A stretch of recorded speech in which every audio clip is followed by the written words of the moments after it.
Welcome back to my channel learning continues. ముందుగా అందరికీ గాంధీ జయంతి శుభాకాంక్షలు. 155th birthday of Mahatma Gandhi and also 120th birthday of Lal Bahadur Shastri. మనం సాధారణంగా లాల్ బహదూర్ శాస్త్రి గారి బర్త్డే ఈరోజు ఉంటుందని మర్చిపోతాం. ఓకే, సో అందుకోసం గుర్తు చేస్తున్నా. మేబీ చాలామందికి తెలిసి ఉండొచ్చు. అయితే వీళ్ళకి మనందరికీ తెలుసు, these people have immensely contributed to the nation. మన దేశానికి చాలా కంట్రిబ్యూట్ చేశారు, మనందరికీ తెలిసిన విషయమే. మహాత్మా గాంధీ అయితే మనం చెప్పనక్కర్లేదు. Mahatma Gandhi he's called the father of the nation. మన ప్రతి కరెన్సీ పొద్దున్న లేస్తే ఆయన చూడకుండా మన డే గడవదు, ఎందుకంటే ఆయన కరెన్సీ నోట్ల మీద ఉంటారు కదా మహాత్మా గాంధీ. ఖచ్చితంగా మనం దేవుడినైనా చూస్తామో చూడమో మొక్కము ఒక్కొక్క రోజు, కానీ ఈయన మొహం చూడకుండా ఉన్నాం, అవునా కదా? అట్లనే మా లాల్ బహదూర్ శాస్త్రి కూడా ఏం తక్కువడు కాదు.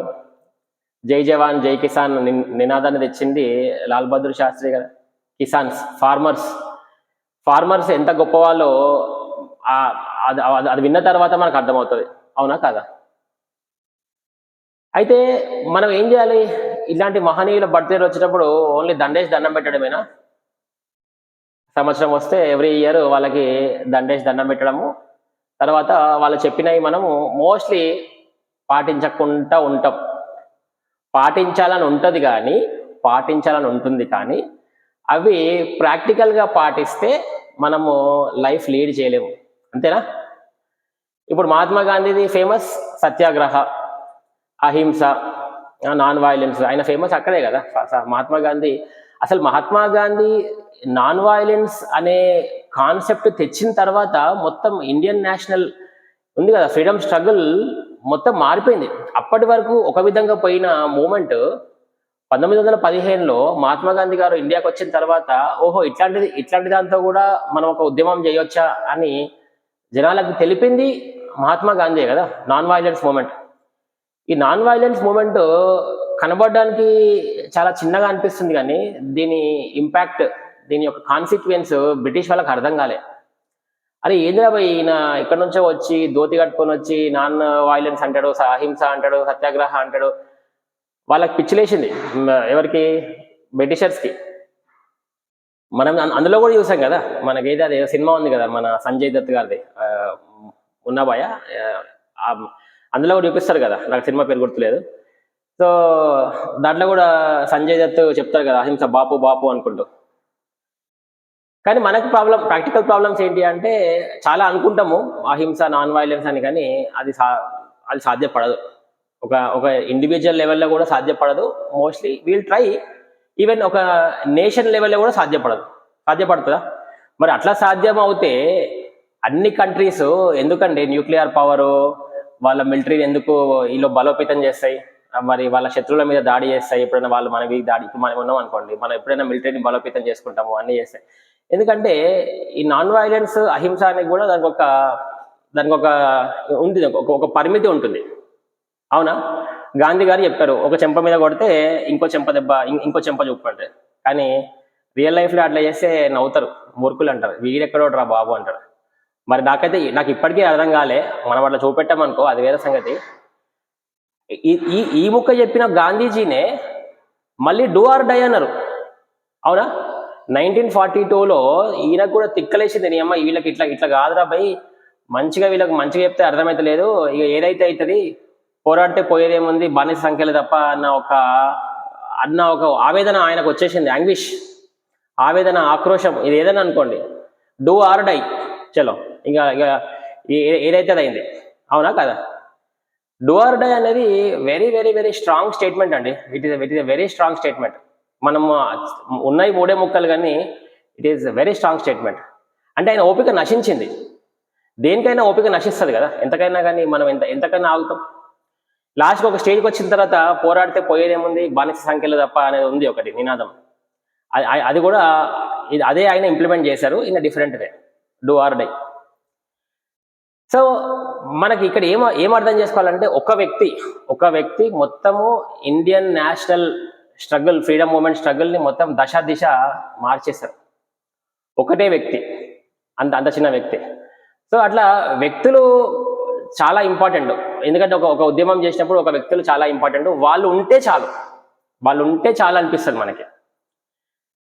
ఎందుకు చెప్తున్నా వాళ్ళు ఉంటే చాలు అనేది, ఎందుకంటున్నా అంటే నిన్న ఎగ్జాంపుల్ చెప్తా, మన టీజీపీఎస్సీ ఎగ్జాంపుల్. వాళ్ళు ఉంటే చాలు ఎందుకు, ఇప్పుడు నిన్న మొన్న ఇది అయింది కదా, నిన్ననే అనుకుంటా, నిన్న అయినప్పుడు అందరు పాపం ఇప్పుడు ఈ కేసు నడుస్తుంది.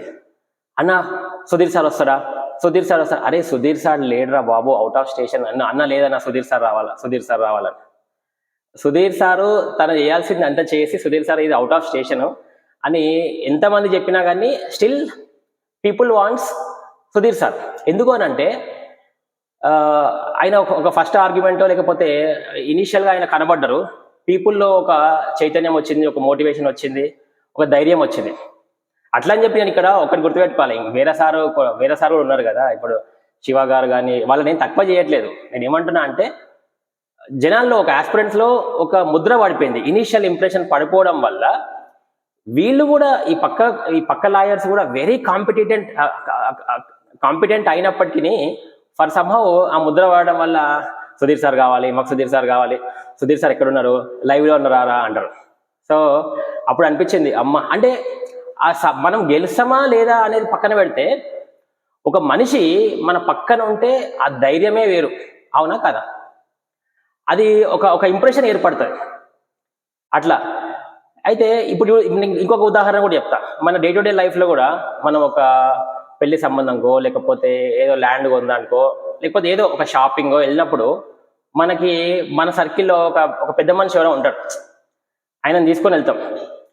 వాళ్ళని తీసుకొని వెళ్తే మనకు తెలియకుండానే ఒక ధైర్యం, ఆయన ఉన్నాడు కదా. ఫర్ ఎగ్జాంపుల్ ఇప్పుడు నేను వెళ్ళాను అనుకో ఎవరికైనా, లేకపోతే నాకు వచ్చారనుకో, అయితే ఉన్నాడు కదా చాలే, ఆయన ఉంటే చాలు, మనం డెఫినెట్గా whatever we are going to do it is going to be a success. లేకపోతే ఇంకెవరో వస్తారు అంటే అట్లా తెలియకుండానే మన డే టు డే లైఫ్లో కూడా మనం కొంతమంది వ్యక్తుల మీద, వాళ్ళ డెసిషన్స్ మీద మనం రిలే అవుతాం. మీరు చూడండి మీ దగ్గర కూడా, అవునా కదా? ఆ మనిషి ఉంటే చాలు, ఆయన ఏం చేయకపోని ఆయన మనతో వస్తుంటే తెలియని కాన్ఫిడెన్స్. ఎట్లా, ఇప్పుడు మనకి మల్టిపుల్ ఉదాహరణలు ఉన్నాయండి, మల్టిపుల్ ఉన్నాయి. మనం ఇదే తీసుకుందాం, మహాభారతం. శ్రీకృష్ణుడు ఉంటే చాలు, వీళ్ళు కౌరవులు కూడా అట్లే అనుకుంటారు, పాండవులు కూడా అట్లనే అనుకుంటారు. శ్రీకృష్ణుడు ఉంటే చాలు. సో శ్రీకృష్ణుడు ఏమి చేయడు, కానీ ఆయన లేకుండా ఏం జరగదు, అవునా కదా? ఆయన ఉద్యోగం చేసిండు శ్రీకృష్ణుడు, ఏమన్నా యుద్ధం ఏం చేయలేదు కదా ఆయన ఏం చేయడు, కానీ ఆయన లేకుంటే ఏది జరగదు, అట్లా అనమాట. సో ఇది చెప్పాలనిపించింది నాకు, అంటే వ్యక్తులు ఎంత ఇంపార్టెంటో సొసైటీకి అనేది. సో మనం కూడా కొన్ని సందర్భాలలో మన ప్రజెన్స్ కూడా చాలా మంది అడుగుతారు, అడిగినప్పుడు మనం ఏం చేయకపోయినా పర్లేదండి, అక్కడికి వెళ్ళి నిల్చున్నా చాలు, వాళ్ళకి ఆటోమేటికల్గా ఆపోజిట్ పర్సన్కి ధైర్యం వచ్చేస్తుంది, అవునా? ఇది నేను చెప్పదలుచుకుంది.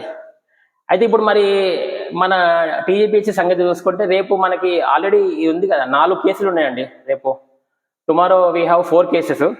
4 కేసెస్లో చాలా మంది అడుగుతున్నారు, అన్న రేపు ఏమవుతుంది పరిస్థితి అని. నిన్న రాత్రి ఏమైందంటే ఒక సర్క్యులేషన్ అయింది, కేసులన్నీ 3వ తారీఖు నుంచి 15వ తారీఖు పోయినాయి అని ఒక ప్రాపగాండా అయింది. దాంతో మళ్ళీ కన్ఫ్యూజన్. తర్వాత మళ్ళీ సరిదిద్దుకున్నారులేండి, మళ్ళీ 3వ తారీఖే అని అన్నారు. సో రేపటి సంగతి ఏంటంటే, టుమారో వీ హ్యావ్ 4 కేసెస్. ఈ 4 కేసెస్లో ఇందాక నేను చెప్పినట్టు సుధీర్ గారివి 2 ఉన్నాయి. మళ్ళీ చెప్తున్నా, నేను సుధీర్ గారిని ఎందుకో తీయాల్సి వస్తుంది అని అంటే, ఆస్పిరెంట్ కమ్యూనిటీలో సారు ఇప్పుడు ఒక కైండ్ ఆఫ్ హీరో లాగా అయిపోయాడు, అవునా? ఐఎమ్ నాట్, మళ్ళీ చెప్తున్నా, వేరే సార్లు ఏం తక్కువ చేయట్లేదు, బికాస్ సార్ ఫస్ట్లో కనబడ్డారు కాబట్టి సంహౌ ఆ ఇంప్రెషన్ వచ్చింది. కానీ ఇప్పుడు నిన్నాక మొన్న చూడండి, మన శివ సార్ కానీ వాళ్ళు కానీ ఇద్దరు ఒకరికి తగ్గట్టు ఒకరు అద్భుతమైన బ్యాటింగ్ చేశారు, అవునా? అదేం తక్కువ కాదు, జనాలకు అప్పుడు అర్థమైంది. కానీ సంహౌ సార్ ఉంటే బాగుంటుంది అన్న ఒక ఇంప్రెషన్ ఉంది కాబట్టి, అది నా దాకా వచ్చింది కాబట్టి నేను చెప్తున్నా. ఇప్పుడు నేను టీజీపీఎస్సీ కానీ మన ఇష్యూస్ గురించి నేను మాట్లాడుతున్నా కాబట్టి చాలా మంది నా వీడియోస్ చూస్తుంటే ఇదేం తప్పుగా అనిపించలేదు. అండ్ నేను చెప్పడం వల్ల సుధీర్ సారో లేకపోతే ఇంకొక లాయరో తప్పుగా తీసుకుంటారని నేను అనుకోను. వాళ్ళు ఆ స్థాయి కాదు కదా, they know very well what it is. So నేను ఎక్కడ తప్పుగా మాట్లాడితే I will request them to I will always request them my apologies, అదేం లేదులే కానీ. So that's what I wanted to convey the whole of the aspirant community and also them. Maybe నా video వాళ్ళు కూడా చూస్తుండొచ్చు, I know. So thank you sirs, all of you for your greatest immense contribution sir. మీరు డెఫినెట్గా అందరు ఆస్పిరెంట్స్కి ఒక favourable outcome తీసుకొస్తారని అందరు believe చేస్తున్నారు. We are all with you sir. అయితే ఇప్పుడు మనకి రేపు ఏమున్నాయంటే 4 కేసులు ఉన్నాయి. 4 కేసుల్లో ఫస్ట్ కేసు వచ్చేసి మల్టిపుల్ రీజన్స్ కేసు ఒకటి, సుధీర్ గారే వాదిస్తారు. ఇది అన్ని కేసులు కోడ్ నెంబర్ 32లోనే ఉంటాయి. మల్టిపుల్ రీజన్స్ కేసు సుధీర్ గారు వాదిస్తారు, ఫస్ట్ కేసు అది. సెకండ్ కేసు గోడా శివ గారు వాదించేది అబ్జెక్షన్స్ ఆన్ ఫైనల్ కీ, ఇది కేసు నెంబర్ 2 ఇది. ఇంకొకటి మూడో కేసు వచ్చేసి set aside the notification, verify local status and reservations before declaring prelims results, ఇది రమేష్ బూరా గారు వాదిస్తున్నారంట. తర్వాత 4గో కేసు వచ్చేసి stall on the recruitment process, ఇది సుధీర్ గారు వాదిస్తున్నారు. సో ఈ 4 కేసులు రేపే లిస్ట్ అయినాయి, అక్టోబర్ 3కి లిస్ట్ అయినాయి. సో రేపు కూడా అండ్ ఇంపార్టెంట్ క్రిటికల్ డే లాగానే కొడుతుంది. సో చాలా మంది వస్తున్నారు అక్కడికి, హైకోర్టు కూడా వస్తున్నారు, ఎందుకంటే అది స్ట్రీమింగ్ ఆగిపోతుందండి. స్ట్రీమింగ్ ఆగిపోతుంది కాబట్టి ఇబ్బంది అవుతుంది. నేను ఈ వీడియో ద్వారా నిన్న కూడా చూడండి, ఇప్పుడు సుధీర్ సార్ రావాలి అని అంటే అందరూ లైవ్ స్ట్రీమ్ పెట్టకండి, అదేదో ఉందంట వీ కన్సోల్, లక్కీగా నేను ఇన్స్టాల్ చేసుకోలేదు. అది వీ కన్సోల్ అందరూ లాగిన్ అయ్యి చూస్తే ఒకవేళ ఆ సార్ వాదించాలంటే ఆయనకు ఇబ్బంది అవుతుంది. సో ఆలోచించండి. ఎనీవేస్ ఈవినింగ్ అప్డేట్ వస్తుంది, మీరు అందరూ కూడా ఆపండి, ఎందుకంటే ఆ సారు వాదించాలి, మాట్లాడాలంటే is not in the country కాబట్టి ఎవ్రీవన్ నోస్ దాట్. సో చూడండి, అది మనమే, నేను ఒక్కోని చూస్తే ఏమవుతుంది అని అంటే ఆ స్టోరీ గుర్తుంది కదా, ఒక రాజు ఉంటాడు, అందరి వైపు ఒక బిందె నీళ్ళు పోయాలి, పాలు పోయాలి, ఆ స్టోరీ గుర్తొస్తుంది నాకు. అది కాదు, అట్లా చేయకండి. సో ఈ 4 కేసులు రేపు ఉన్నాయి.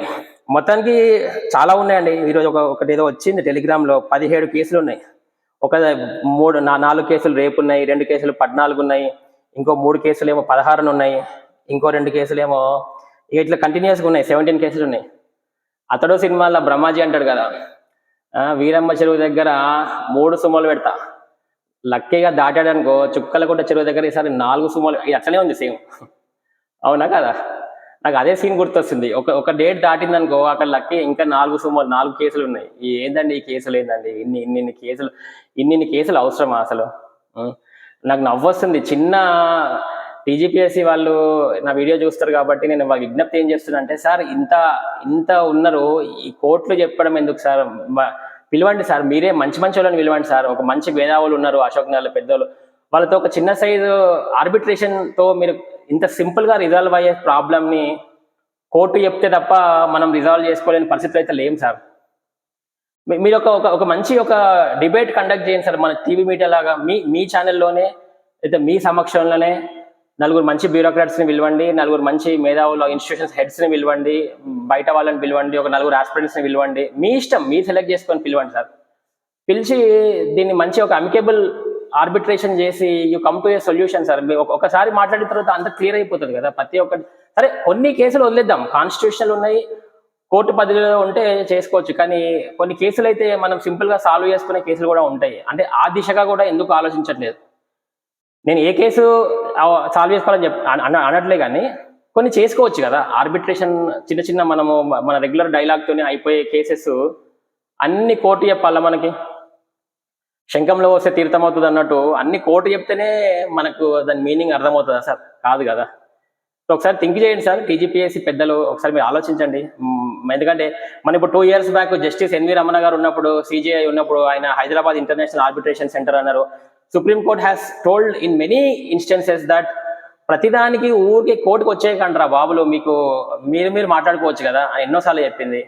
మన లోకల్లో కూడా చూడండి, ఊర్లలో చూడండి, పంచాయతీలు కానీ అన్ని గట్టు పంచాయతీలు, అన్నదమ్ముల పంచాయతీలు, ఫ్యామిలీ ఇష్యూస్ పంచాయతీలో వెళ్ళిపోతాయి. చిన్నగా వాళ్ళు కుల పంచాయతీలు పెట్టుకుంటారు, సింపుల్గా సాల్వ్ అయ్యి ప్రతిదానికి కోర్టుకు వస్తారా సార్? కోర్టుకైతే రారు కదా.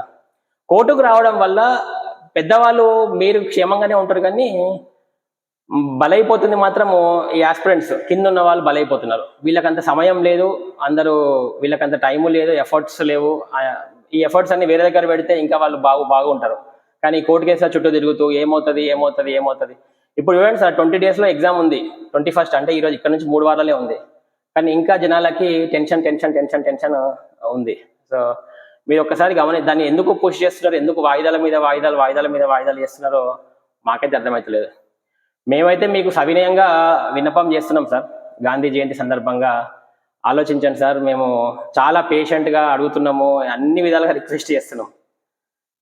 అయితే మేబీ నేను రిప్రజెంటేషన్ అందరి తరఫున అడుగుతున్నా కావచ్చు, మేబీ అందరూ కూడా అదే, నాదైతే అదే. సరే మిగతా వాళ్ళు అందరి పక్కన పెడితే నేనైతే రిక్వెస్ట్ చేస్తున్నా. చాలా సందర్భాలు రిక్వెస్ట్ చేసినా, మీ ఇన్స్టిట్యూషన్కి వచ్చి, మీ డిపార్ట్మెంట్కి వచ్చి అడిగినాము, చాలా అడుగుతున్నాము.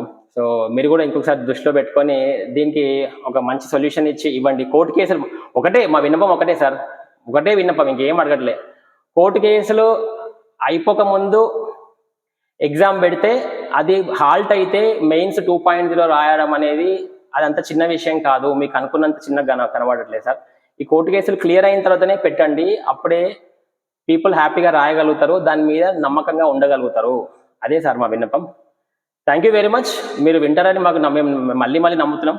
Thank you again sir. This is Aditya బొమ్మ సైనింగ్ ఆఫ్.